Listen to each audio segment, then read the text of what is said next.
Hi friends, we're going to make some apple cider vinegar today.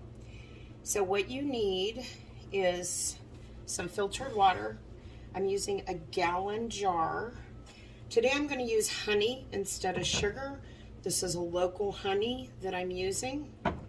We have our apples that we're going to chop up and our lid. So if you don't have a fermentation lid, which has a hole in the top, and this apparatus goes in here, it lets your apple cider vinegar breathe. There's holes in the top here. So let's get to chopping. You can keep everything, all parts of the apple is going to go in here. Now you can use scraps and just put peels in there and cores. It's up to you. But we're just going to get them in smaller chunks actually. And you can start with a smaller size. Start with a quart jar if you would like. I'm gonna take the stem off of there, and I'll come back when I have these fully cut up. We're going to add local honey. Normally you would add 1 to 2 tablespoons of cane sugar to this, but I'm going to use honey. So I'm just going to put in 1 tablespoon of honey.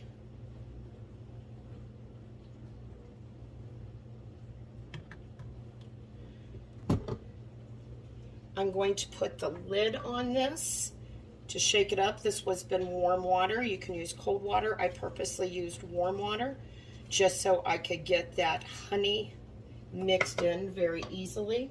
It's harder to mix it in cold water. So I'm going to shake this.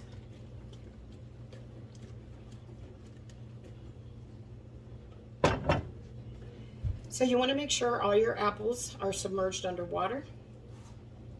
You go ahead and put your fermentation lid on if you have one. If not, you could use a coffee filter with a rubber band, cheesecloth with a rubber band, any type of fabric with a rubber band. You want to put this in a dark area and stir it every so often. Whenever you see it, stir it.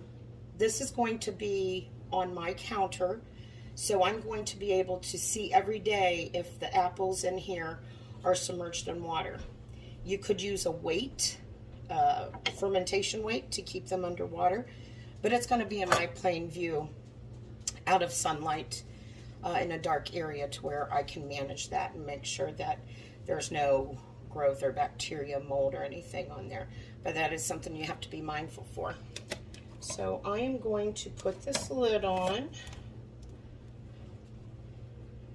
Now then, in 2 weeks, I'm going to come back, and that is the time that I am going to remove the apples out of here.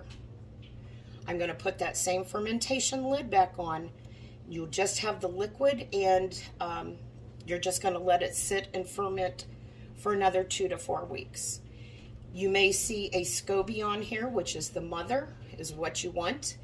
Don't freak out, that's normal. It'll start smelling like vinegar as this goes through the process. If you have any questions, let me know. We'll come back to this and do follow-ups. Stay healthy, friends.